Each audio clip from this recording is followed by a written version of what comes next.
ಇವತ್ತಿನ ದಿನ ರಾಜ್ಯ ಸರ್ಕಾರದ ಕೈಗಾರಿಕಾ ಸಚಿವರೊಂದಿಗೆ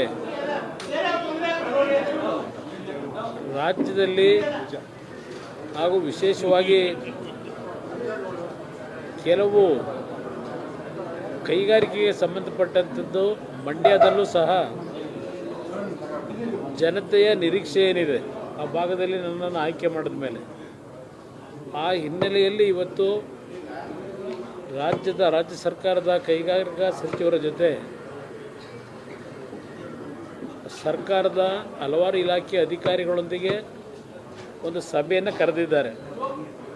ಆ ಸಭೆಯಲ್ಲಿ ಭಾಗವಹಿಸಲಿಕ್ಕೆ ಇವತ್ತು 2 ವರ್ಷಗಳ ನಂತರ ವಿಧಾನಸೌಧದ ಈ ಒಂದು ಕೆಂಗಾಲರ ಮಂತ್ರಿಯವರು ಕಟ್ಟಿರ್ತಕ್ಕಂಥ ನಮ್ಮಗಳ ಜನಪ್ರತಿನಿಧಿಗಳ ಒಂದು ಕೆಲಸ ನಿರ್ವಹಣೆ ಮಾಡ್ತಕ್ಕಂಥ ಒಂದು ದೇವಾಲಯ ಅಂತಕ್ಕಂಥದ್ದು ಭಾಳ ಜನ ಹೇಳ್ತಾರೆ. ನಾನು ಅದನ್ನೇ ಹೇಳಲಿಕ್ಕೆ ಬಯಸ್ತೀನಿ.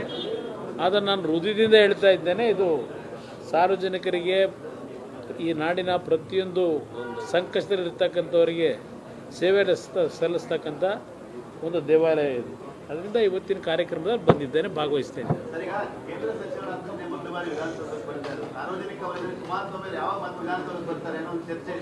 ನೋಡೋಣ, ಅದೆಲ್ಲ ಭಗವಂತ ನಿಗದಿ ಮಾಡ್ತಾನೆ.